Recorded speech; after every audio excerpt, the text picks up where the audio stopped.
Welcome to the Stephen A. Smith Show. We're on at the very least, we're on every Monday, Wednesday, and Friday afternoon, so make sure to tune in. As always, thank you for your support. We're here in my studios thanks to our official studio sponsor, FanDuel Sportsbook. FanDuel is the official sports betting company of the Stephen A. Smith Show. Please make sure to like and follow the Stephen A. Smith Show on YouTube.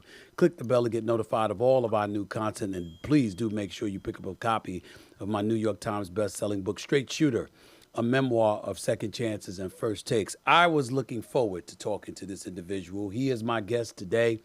He is a second-term U.S. Congressman representing Florida's 19th congressional district and one of just two black Republicans currently serving. He sits on the House Oversight and Financial Services Committee and is a member of the House Freedom Caucus. Ladies and gentlemen, please welcome to the Stephen A. Smith Show, Congressman Byron Donalds. Congressman, sir, how are you? How's everything going? Man, I'm good. Look, I got to tell you real quick, Stephen A. Sure. Man, I've been watching you for years, man. I'm a fan. I'm also a sports junkie. Most people don't really know that. So, Really? Big fan, excited to be on. Man, thank you so much. I'm honored to have you. First of all, before we even get into all of that, since you're a sports fan, who's your favorite team? I need to know the answers to this question. Who do you root for? Man, listen, I root for the Lakers. Okay. And I root for America's team, the Cowboys. Oh, and I know Lord. you got issues, but that's my team. Oh, my Lord. You done That's messed my up. team. You done messed up now. I mean, you done messed up. There's no hope for you now. I mean, do you understand that the Dallas Cowboys will contaminate you? If you have any aspirations for office, higher office other than being a congressman, you know being associated with the Cowboys could ruin that, right? I mean, you have no chance. You have no chance. Oh, no. No, I don't agree with that whatsoever. Let me tell you why. Listen, first of all, we know the Cowboys are number one in merchandise worldwide. We understand that. More following than anybody. But listen, I'm a fan for real. Like, I've been in purgatory for a long time, since 1995. I just need Dak to make a couple throws. That's all. Just make a couple throws and our defense do it. Did you just say that? Yeah. So in other words, that's all you need is Dak to make a couple of throws, right? Now, you've been waiting for 8 years. You only got two playoff victories. You know it takes at least three playoff victories to win a Super Bowl. The man's got 2 in 8 years. So you still wait for him to throw you a good pass? Listen, man, just connect with our receivers. They'll do the work. I love our defense, Right. and I feel like we got what we need to go get the job done. Let me. I'm gonna root for you, man, because I like you already. Because you done mess. I was looking forward to talking to you. Then you messed up bringing up the Cowboys. But I'm gonna get this interview back on track because I don't want them to mess up your career. I don't want the Dallas Cowboys to mess up your career. Before I even get into politics, I really want people to get to know about you. I've been doing my research. I learned a lot. You're a New Yorker, born and raised in Crown Heights, Brooklyn. Tell me what it was like for you growing up in New York, in Crown Heights. Give our audience that perspective. Look, it was tough. It was real tough. My mother and I, we grew up poor. My youngest sister was born when I was in middle school. My mom was out of work for a while. We really struggled. But for her, it was about education. Her value set was get your education and do whatever you need to do to not become a statistic, to escape what happens to a lot of young black kids, when I was growing up. And so, she did everything she could to, just try to keep me from the streets, keep me focused, played a lot of sports, a lot of basketball, a lot of baseball. And, when I graduated high school, I went to Florida A&M in Tallahassee, and then the rest kind of just took off from there. But growing up, man, I remember walking to baseball practice at Prospect Park. And this is when I was like 10 years old. I'm going to get the train, and you see crack vials all over street corners in the morning and stuff like that. And you just kind of learn to just keep your head on the swivel, keep your head down, stay focused, try not to get caught up in a lot of stuff, and just find a way to be successful. You went to FAMU, one of my boys, the great Will Packer, movie producer and what have you. He went to FAMU. My CMO, Sharonda Britton, she went to FAMU. I know a whole bunch of people that's going to FAMU. And I'm wondering, listening to you, what had more of an impact in terms of shaping your life to the point where it is now? Was it that growing up in Crown Heights, or was it more so FAMU? Obviously, both had a profound impact. I certainly don't mean to imply that that was not the case, but I want to know, what do you think had the most impact? The streets of New York City or FAMU and HBCU? Well, it was actually a combination of things. I think, the streets in New York, what it always taught me growing up is, nothing's never truly personal. Everything is business. You just got to be aware of what's going on at all times. being at FAMU was just an awesome experience, the highest of 7 hills in Tallahassee. But even during that time, that's when I really had to learn to grow up. And I told you my mom is tough. And so when I was out on my own, made a lot of mistakes, really almost destroyed my life and did a lot of stupid things when I was in college. So, I really had to get myself together. That started at FAMU. And then I transferred to Florida State, also in Tallahassee, graduated from Florida State. And the last piece of that was, I found God. My girlfriend at the time, my wife now, she was going to church, trying to get herself in order and together, and asked me to go. And I went with her, and I felt like the pastor was talking to me, honestly. I felt like he called everybody that knew me and was reading the script of my life. And it was really the combination of all those experiences that put me on the path to where I am now. Now, when you talk about your struggles, I'll bring them up for a second, but I want to preface my comments by saying I don't bring it up for that gotcha nonsense and all that stuff. I couldn't stand when you're running for office, for example, and you got somebody that's running against you and they're trying to bring up stuff from years ago just to derail your political ambitions. But I have an obligation to mention it was a scheme to defraud a bank like a $1,000 check or something along those lines. And you talked about how you had to make restitution to the bank in excess of $7,000. There was something like that. There was a pre-trial diversion program that you ultimately became a part of. You've been on the record saying that saved you because it had something to do with marijuana. I want you to explain to our audience specifically those two things, what you went through and how that ultimately helped you get to where you are today, because you've alluded to that in the past. Sure. I mean, look, when I was 18, I was picked up for possession of marijuana. It was just really stupid is what I was just in with friends. That was after you left New York and went to college, right? Yeah, It was yeah, after you yeah. I was in Tallahassee. Right. In Tallahassee, and I got picked up for that and went through diversion. And, that should have been the thing to get my head screwed on straight. But, I just was feeling almost, when you're a kid, you feel like you're invincible, like you can do a lot of things to try to find your way through it. Right. And so, what happened with the bank issue was I was desperate, out of money, didn't have a job, just trying to find a way to get to the next month. And, my pastor, he said to me once, he goes, people are always 15 seconds away from stupid. He said, but when you're desperate, people are 3 seconds away from stupid. And I was desperate and I was 3 seconds away. And so with that situation, I pled no contest to it, had to serve 2 years probation. There was like a much bigger thing going on and I was a small piece of it. I let them basically have access to my debit card and my account. And even as I was doing it, in my mind, I'm like, this is the wrong thing to do. But that desperation really grabs a lot of people and, it grabbed me.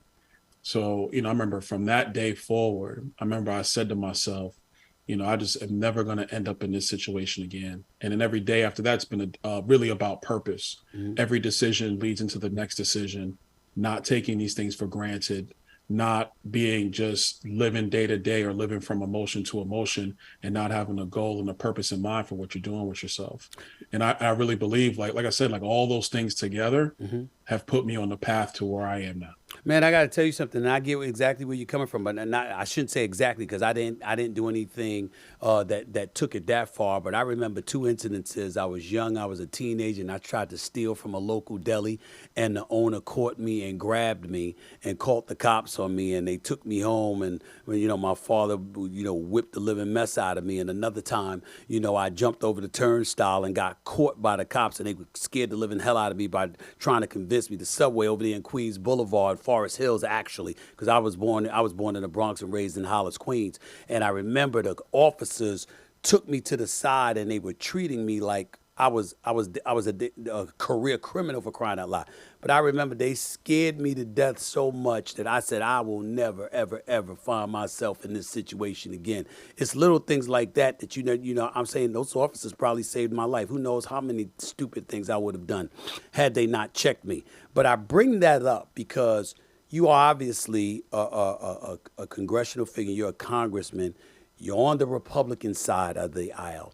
I want to know the experiences that you have. Most people that have those experiences who are black find themselves leaning towards being a Democrat as opposed to a Republican.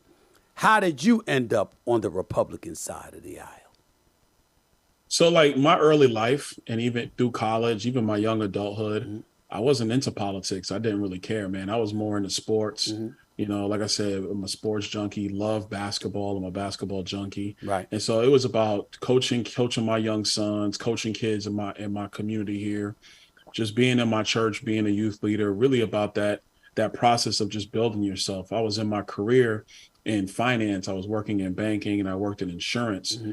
And when the financial collapse happened in 2008, my company came to me and they said, "You're the only person with like a real economics background. Can you dig into this and figure out what's happening?" And so I remember, you know, I turned on the House Financial Services Committee, and I was watching these members of Congress, the leaders of our country, talk about the financial collapse. And man, truth is, Stephen A., they didn't know what the hell they were talking about. Like I'm in the field doing the work day Right. by day, Right. but I'm watching the congressional hearing. I'm like, who are these people? And so like that kind of started me down a journey. That's the first time I really started paying attention to politics. And then I started reading books because like cable news didn't make sense to me. It was really just real short and no real details, no substance. And I sort of started reading books about politics. And then the Tea Party movement started in like 2010. And I remember on the news, they were just saying, oh, they're a bunch of racists and stuff like that. So I said, you know what? I'm going to go out and see what it is. Because my mom always told me, you know, don't follow the crowd. You need to figure things out for yourself. Don't just listen to what everybody else is saying. Mm-hmm. So I go out to one of these rallies just to see for myself. And, you know, people were actually gracious. They cared about spending. They cared about the Constitution, things that I was learning about and really starting to sink my teeth into. And it just started just happening. I would go to these events. Sometimes I would talk. Sometimes I wouldn't. I was learning how to speak in front of crowds.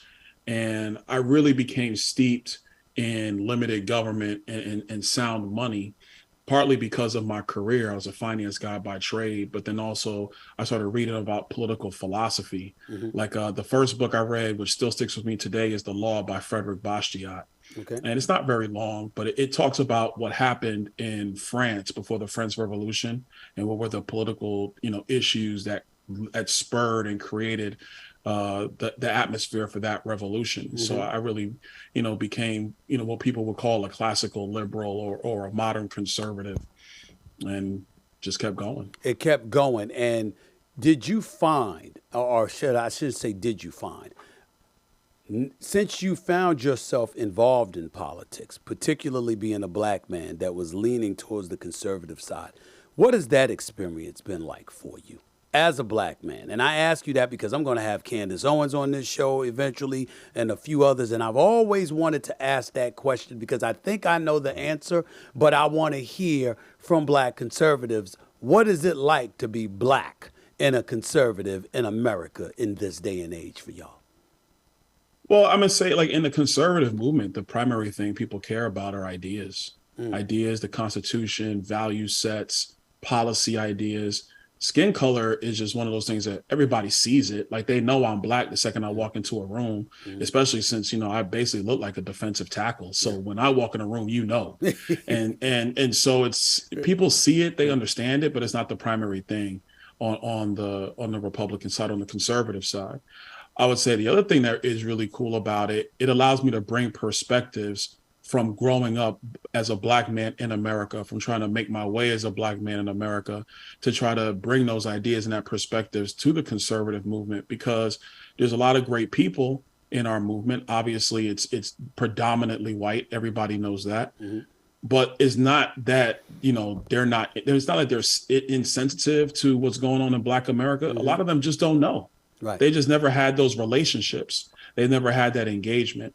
You know, I mean, like very, very, I'm being honest with you, very rarely you have where it becomes a race issue. Mm-hmm. I can remember probably 2 times in the last 13, 14 years where it was like a quasi race issue. One guy told a friend of mine, didn't think it was going to get back to me, that, you know, I'd be crazy if I thought a black man could win the votes in Collier County, which is Naples, Florida. Mm-hmm. And so when I heard that, my thought process was, oh yeah, okay, watch this. Cause I'm competitive. That's right. Me. I'm very competitive.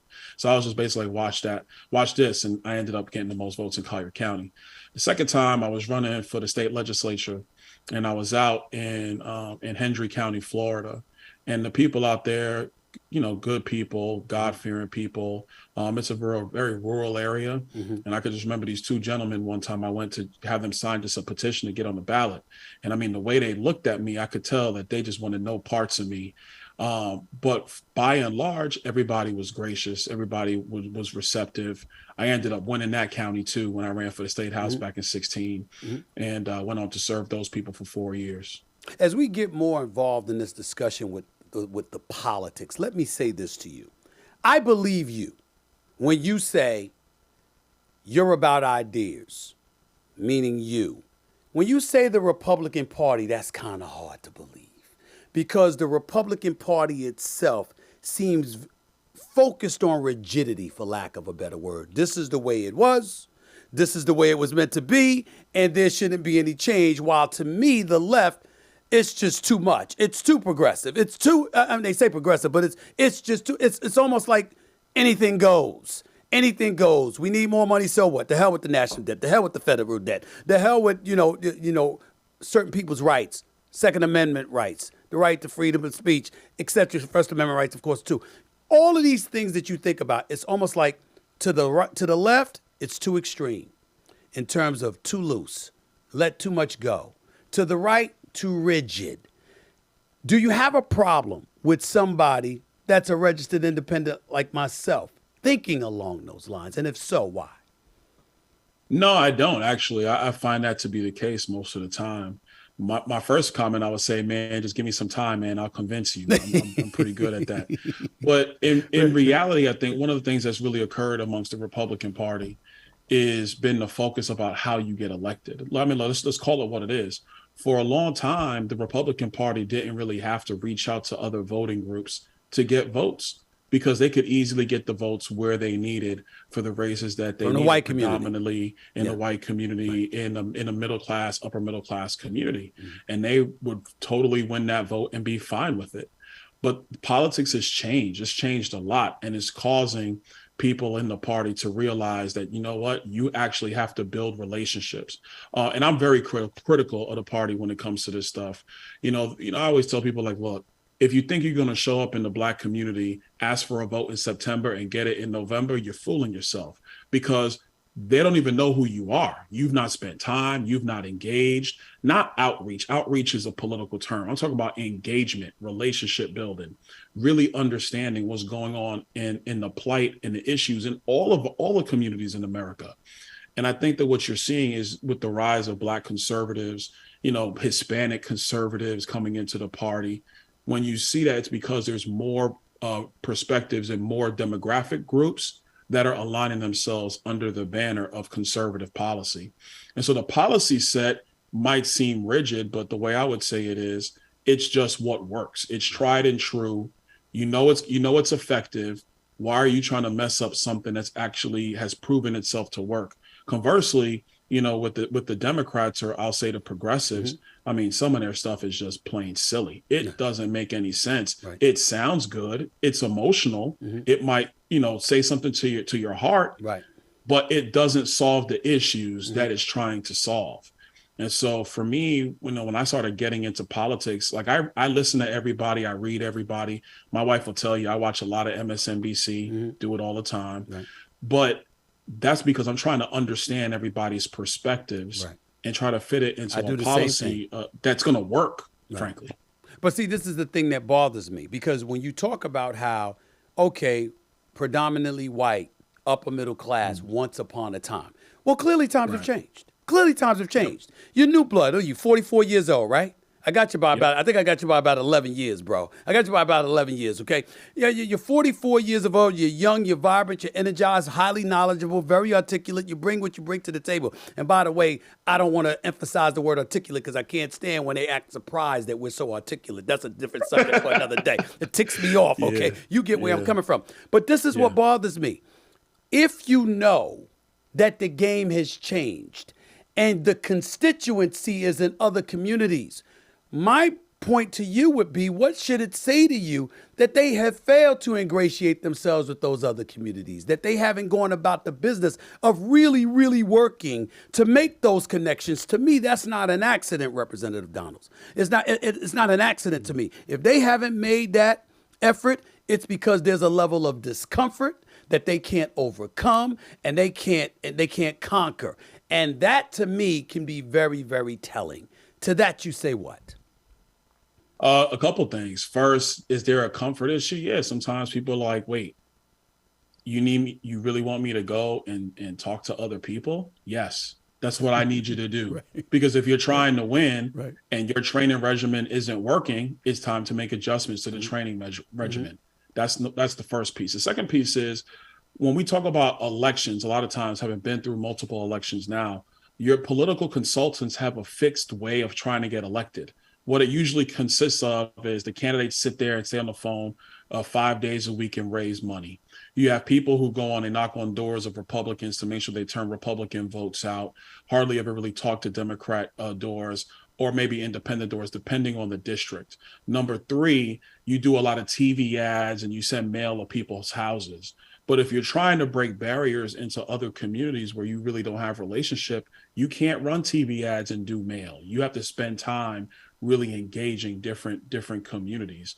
It's always difficult at first. It's not comfortable at first, but I think that's something that the party's really been engaging in the last couple of cycles. I think it's one of the reasons why you're starting to see in polling now, Black men are looking like 20% of Black men are leaning Republican. I didn't say they're voting Republican, they're leaning Republican. That's because the engagement factor has started to really break the last couple of cycles. But historically in the party, I mean, they just didn't do the work. It's that simple. I would challenge you on that. And check out how I would challenge you. Number one, I don't think, and I'm talking about your white contemporaries on the Republican side, I don't think that effort is there, directly. You know where I think the effort comes from? Let me reach out to Sean Hannity. Let me reach out to Mark Levin. Let me reach out to the Clay Travises of the world or somebody else and let them communicate with those folks to get them to ingratiate themselves with our party. That's what I think they do. Somebody like you with a boots on the ground mentality, you strike me as and I've seen you, I shouldn't say you strike me, I've actually seen you do it.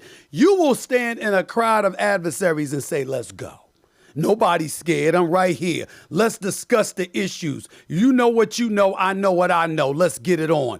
I don't find your contemporaries within the Republican Party to be individuals who are willing to do that. They want to state their positions in their comfort zone. They don't want to put themselves in a line of fire in a circle of adverse circumstances and stand pat and say, this is what we stand on and we are right. They want to use others to do it for them.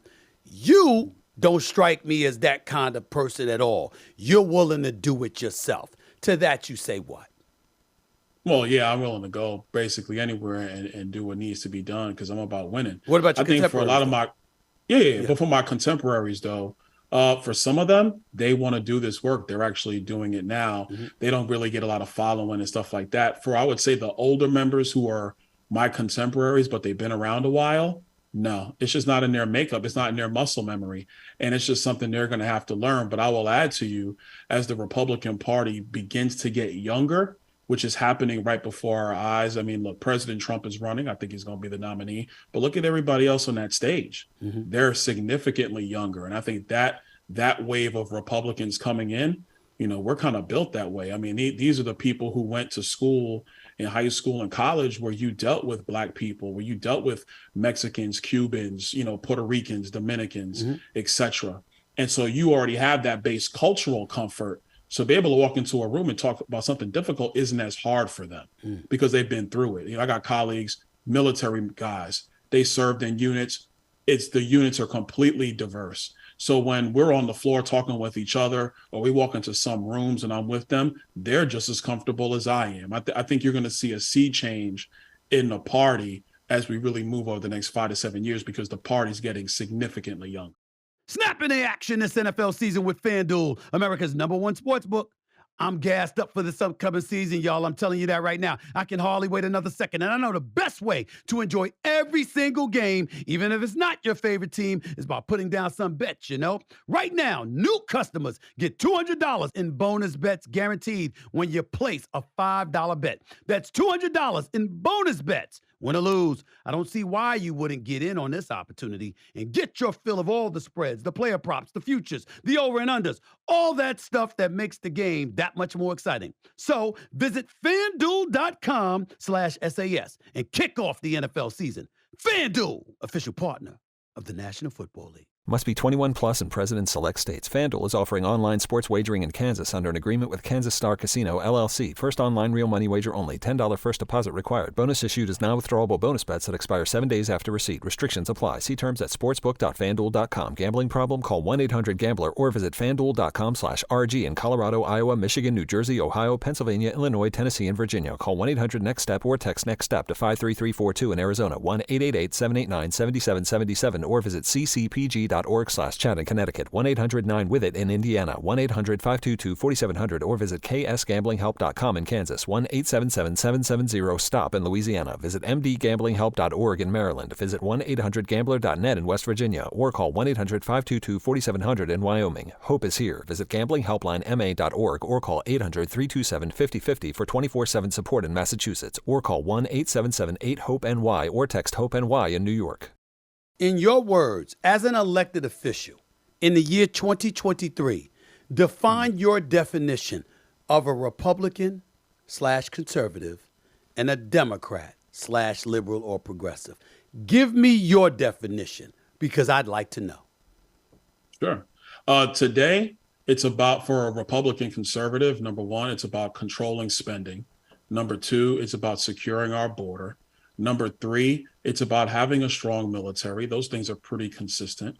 Number four, it's about allowing parents to have purchasing power so that they can choose the academic environment for their kid. And number five, it's about just having secure cities and secure streets. And I would add number six is about having a financial system where everybody has an opportunity to borrow money, raise capital, start a small business, and not get caught up against crazy regulations that don't make any sense. I think conversely, for modern Democrats, number one, it's about climate change and their desire to get off of fossil fuels. Number two, they're not really concerned about budgets and government spending. I think right now they believe that they can spend whatever and it'll all be okay as long as the U.S. economy is going. Number three, and this is the one that's difficult for them because they either want to have no military at all or they want to be engaged in military conflict all over the world. That's a new phenomenon. I think that's more politically driven. Number four, they are totally fine with just one public education system that dominates where all children can go. And if you're in their view that that's the only way children can get educated, especially poor children in America, I think that's a fundamental difference between Democrats and Republicans right now. As a Republican, what is wrong with the Republican Party right now in your estimation? Because this is the thing that drives me crazy. We can be brothers. We can love one another. We can hang with one another 24/7. The same with us as sisters, family. There is no way in hell we agree with everything. Yet you see liberals voting in lockstep with one another and Republicans doing the same. And to me, that's not a realistic way of going about governing. Nothing's going to get done for the betterment of the country if we have that kind of attitude. So I ask you, because it's your party, give me something that's wrong with the party right now that needs to be corrected.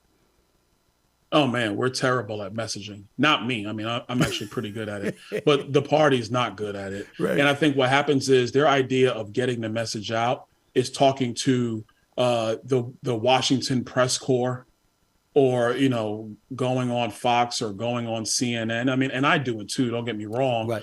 But it has to be more than that. It really is about engaging in communities. And that's a muscle memory that I'm trying to build in our party, get people to understand that if you want to be successful, yes, you have to go on the Stephen A. Smith show, or you have to go on the Breakfast Club. Or, I remember my first year in office, I went on Roland Martin's show. It wasn't the best thing. We basically yelled at each other, but, it's okay. But you have to go into different environments and have the courage of your convictions. And I think I'll relate it to you like this way. A friend of mine, one of my good close friends, was running for the clerk of the court in Hendry County, Florida. And so he's Black. I went out there to support him. And this is back in 2014, Stephen A. I'm just a regular guy. I'm trying to help my friend get elected. So I go out there and I'm cooking hot dogs at the local community center. And a black lady comes up to me and she goes, you're a Republican too? And I said, yeah. And she goes, man, it's a pleasure to meet you. You guys never come out here. I just want to talk to one of you. And so we had a really good conversation. She's not going to agree with everything, and that's fine. But there are areas of agreement where I believe most Americans are, regardless of their demographics, regardless of their economics, because there's some tried and true, just basic principles that people believe in. And I think the limitation of the Republican Party as it stands right now is the slight apprehension to engage in that.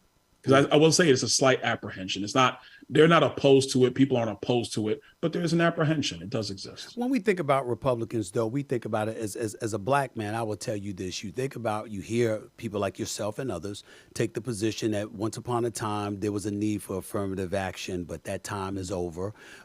Sit up there and of course, we want less government, but it's almost like the Republican side wants the eradication of government, where if it were not for government intervention, where would civil rights legislation have gone? Where would the Voter Rights Act have gone, et cetera, et cetera? And so when you talk to me about it, I've never seen your interview with Roland Martin, and that's shame on me because I love my brother Roland Martin. He can be crazy at times, but he's highly intelligent, very knowledgeable, and I respect the hell out of him because he's real with his passion, even though I don't always agree with him, but I agree with him most of the time.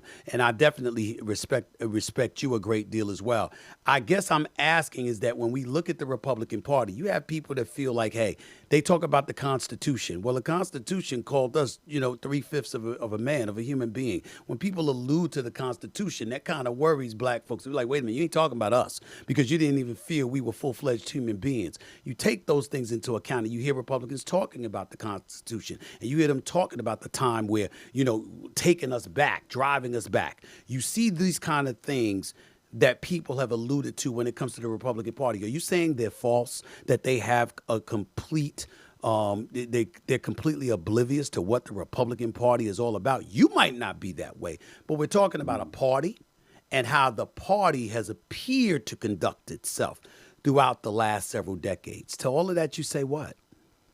Well, let's break down a couple of the examples. Sure. First, 3/5 clause in the Constitution. When the framers set it up, what actually happened is that the southern states, the slave states, they wanted to count every slave, but they didn't want the slaves to have a vote. They wanted to use the slaves for the purpose of apportionment, for having more seats in Congress. And so the northern states were like, no, we're not going to let you use them as a number for you to get more seats, but then they have no ability, no agency to actually vote and speak their mind. So when they formed the Constitution, the compromise was 3/5. That's what happened there. With Civil Rights Act and Voting Rights Act, it was the Republican Party. There's the reason why those acts passed. There were actually 5 civil rights acts that have been passed in the history of the country.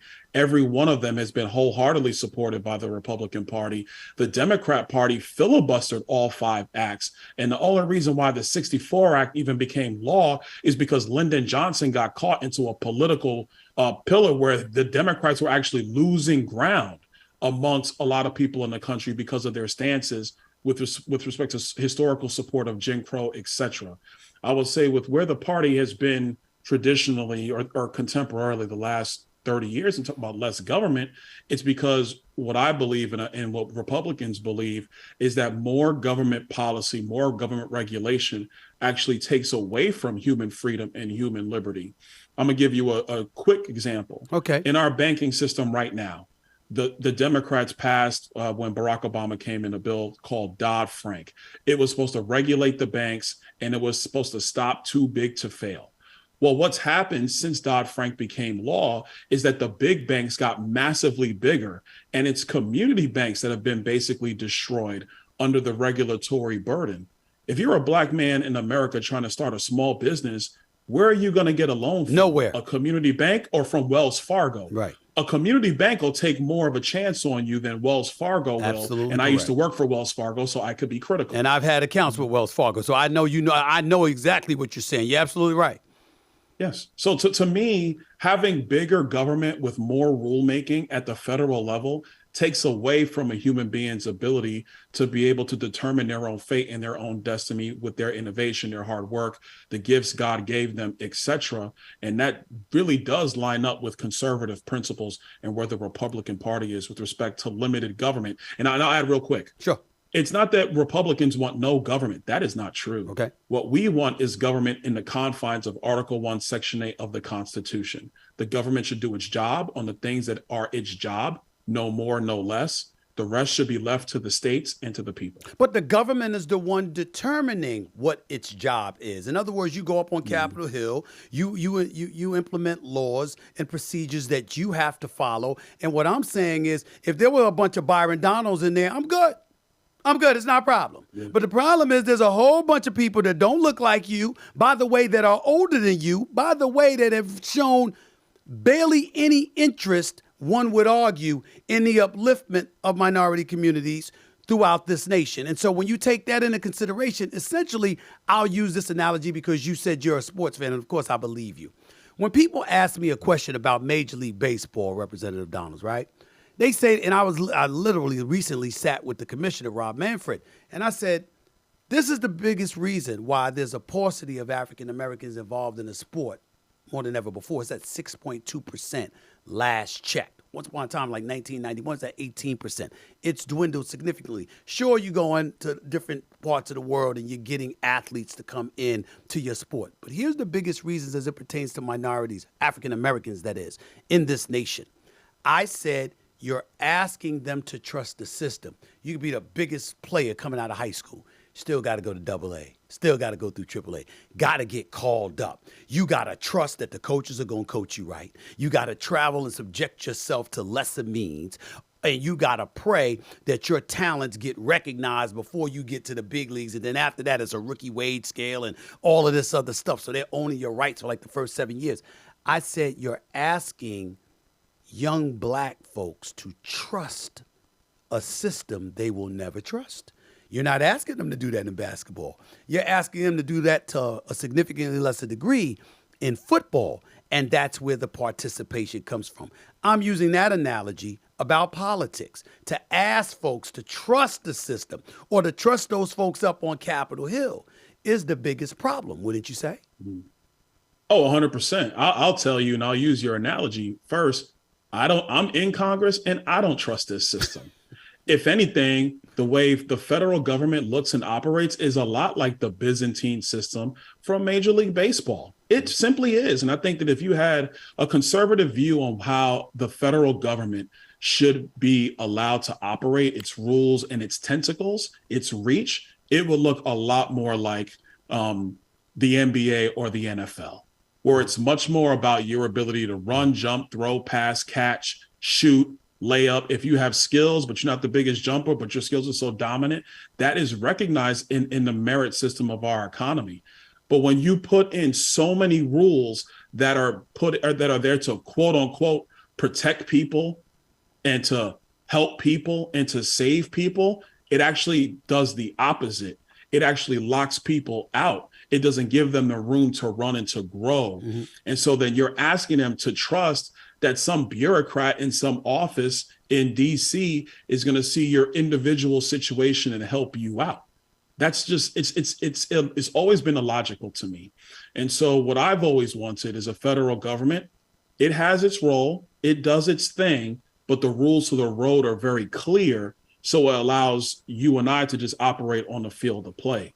Like right now in the country, with cryptocurrencies, yep, digital assets, we have a lot of young Black people, young white people engaged in that industry.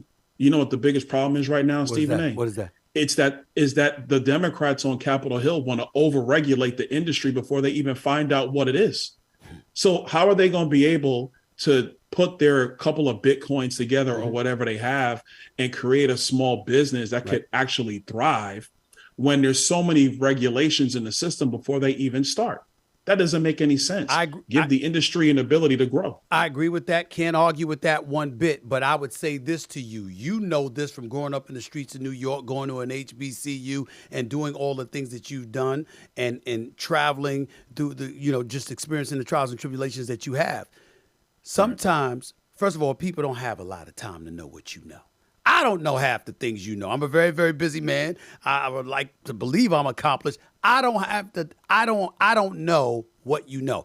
I'm going to go up and read a lot tonight and over this weekend based off of this conversation.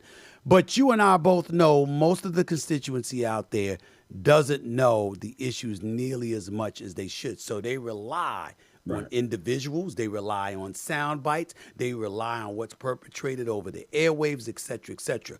So let's take, for example, a guy like Governor Ron DeSantis of Florida. He's a Republican too.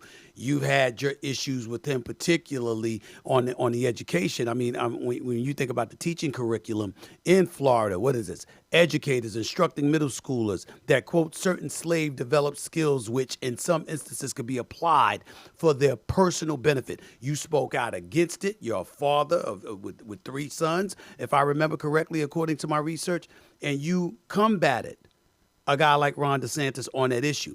What is it like for you to be associated with a governor who is a Republican, who would be supportive of something I imagine you found to be an egregious position for him to have? Oh, I don't have a problem with it. It's like disagreeing with one of the players on your team about how you're going to run the play. We have the same goal. I think, Ron DeSantis and I, our goals are similar. But on this issue, I'm like, nah, bro, you're wrong. And let me explain why. And I think that it's healthy for that to happen internally in the party. What you don't want is for, a governor or somebody to say, this is what I'm doing. And everybody just puts their head in the sand, knowing that it's the wrong way to go. And I think that, so when you bring up that issue, it's actually really healthy, because what the scholars put out, could you say it's technically correct? Yes. But how does it sound? How does that appeal to people? What's going to be the response of people? Will your opponent, in this instance, I mean the Democrats, are they going to try to wield it and use it against you? The answer to that is also yes. So that's where I have a responsibility to come out and say, no, that doesn't make any sense. We should make a change to that. And I think that's healthy. And if you have a healthy party where you're allowed to have disagreement with people who are, I'll say we're kind of at the top of the elected side of the party, that makes it for a better party overall. I will be more concerned if I made a statement like that and the entire party came out against me. That's actually not what happened. A lot of people in the party were like, man, thank you for saying that, because I didn't agree with it, but I didn't know how to say it. Right. So when you said it, it actually gave me something to work from to be able to educate other people. I feel you about that. I feel you on that, because you're talking about a bigger picture, and I get that. Yeah. The flip side to it, however, is this. If I'm with somebody that I'm aligned with, and they can disagree with me on the issue of slavery and how white, because when I actually went on Fox News, and I said this about Jesse Waters, who actually, I like his show and what have you. But I'm like, why are you even bringing that up? Why are you even defending it? Why are you even trying to explain what his intent was? It's slavery, bro. That is not something that we need to find a disagreement on, because you didn't go through that. We did as a people. And so for me, it's not just a disagreement. It's the actual issue that you were disagreeing on that made me look at Ron DeSantis differently. But I want to move on, because I know we're running out of time, and I really, really thank you for your time, and I'm really interested in talking to you about this. How the hell are you supporting Donald Trump at this point? At this point. I'm talking about 4 counts. I'm talking about 4 charges, 91 counts. I mean, people are talking about you could be in prison, running the country from prison, for crying out loud. Do I think that's going to happen? Of course, I don't think that's going to happen. But I'm just saying, how at this point could you possibly support Donald Trump? First of all, I'll tell you right now, between him and Joe Biden, this isn't even a question. Joe Biden sucks. He's terrible at the job. And we do have to acknowledge that before COVID-19, despite all the circus and the phony investigations, the Russia collusion thing was phony. That's now come out to be proven. Despite all of the distractions in the circus, he actually did the job as president of the United States. Every demographic group was doing well under Donald Trump. Every demographic group was doing well. Our border was secure. There were no foreign wars that anybody was talking about that we were entangled in. Our country was booming. Energy prices were low. We were energy independent, something that every politician had said that they wanted to do. Donald Trump actually was able to make all that stuff happen. Now let's look at the actual charges. Do you mean to tell me that because a president of the United States had classified documents, who, by the way, former presidents still have their security clearance. They still get the daily presidential briefing, that now somehow this is a threat to national security. That is a joke, especially considering the fact that the only way the National Archives could even bring this charge, or excuse me, the FBI and the Department of Justice could bring this charge, is that the White House counsel, who works for Joe Biden, had to allow it. That's one. Two, what's going on in Georgia, I'm sorry, flat out wrong. Every candidate who runs is allowed to challenge election results. Every candidate. It's not some RICO charge. That's insane to me. And then when you take the other two charges, the one in New York, that one is just really, really stupid. And then the last one, this January 6th one. Okay. They have no, hold on, this is important, Stephen. I want to lay this out. Please, go ahead. They have nothing that proves that Donald Trump encouraged, organized, structured anything that happened with January 6th. This is weaponization of the Justice Department against a political rival, and it's flat out wrong. And here's my example for that. Okay. One of my colleagues, Steve Scalise, who was shot at the congressional baseball practice. The shooter said in his manifesto, the reason he went to shoot up the Republican baseball practice is because Bernie Sanders was saying that the Republicans wanted to take away health care, and he felt it was wrong. Are we bringing Bernie Sanders up on charges because Bernie Sanders was using his political speech and it led wrongfully for some knucklehead to come almost kill Steve Scalise? No, we don't do that. That's not the standard of justice. So just because they're using the justice system in a weaponized fashion doesn't take away Donald Trump's liberty to run for office or to be supportive of office. Well, let me come back at you. This is just my personal opinion, my humble opinion. Sure. Nothing compared to you in terms of the knowledge, because you do this for a living. Let me say this to you. Number one, I think the charges in New York are bogus. It's a waste of time. It's a waste of time, waste of government. No argument there. No argument there. Georgia, there, they got him on tape with those 11,700 votes he was seeking. Yeah, but I get it. I understand you. Now, the files at Mar-a-Lago.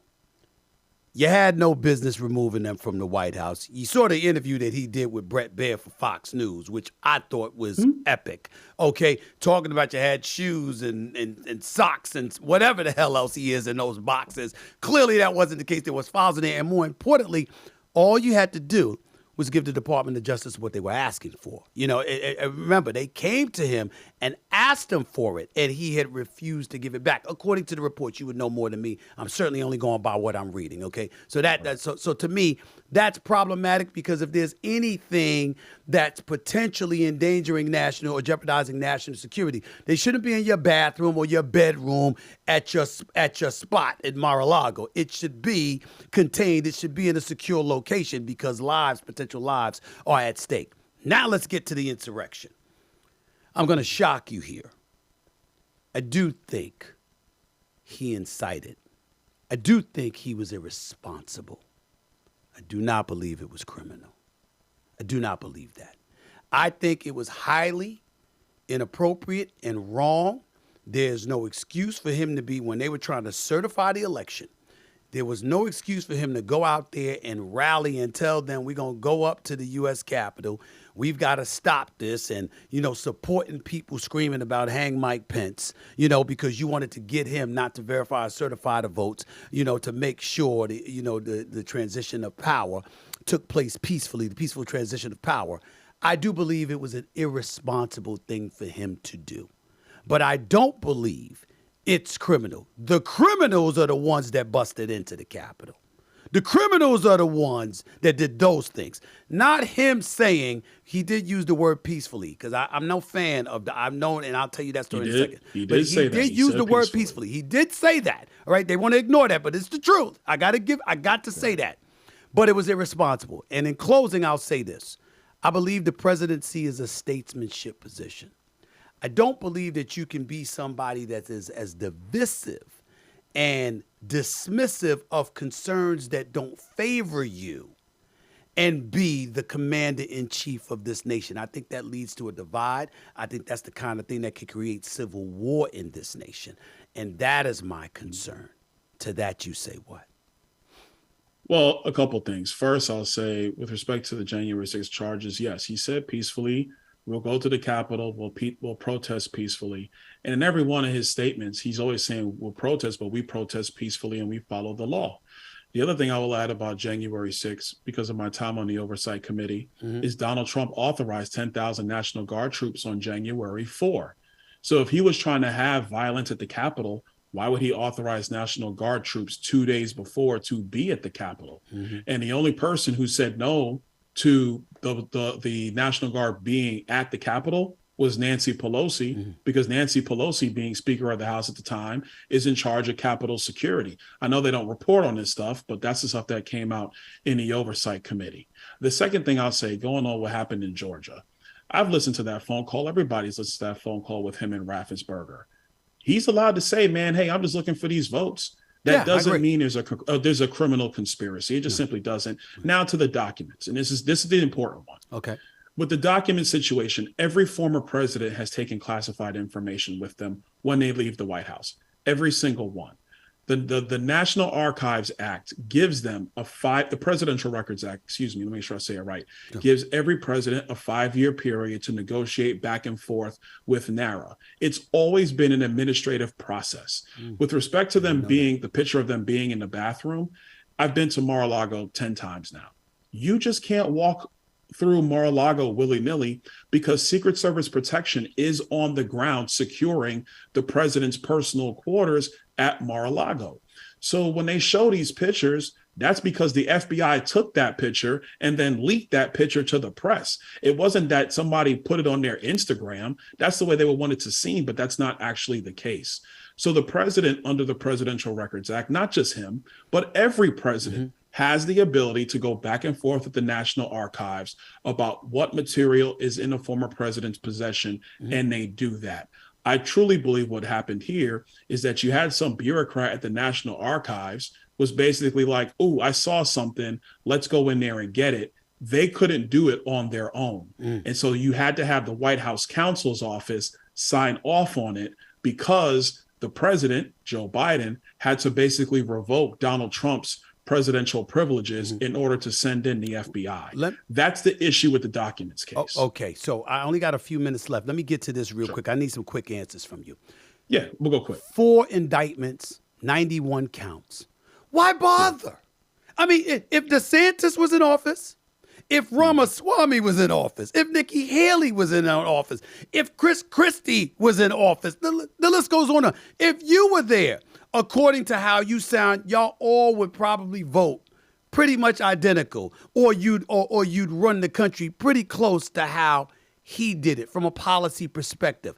Why don't y'all look at it and go like this? Look, man, we appreciate what he's done as president. We liked him. But you know what? This is a bit too much. Let's move forward with somebody else and get rid of all of this noise. Why can't y'all do that?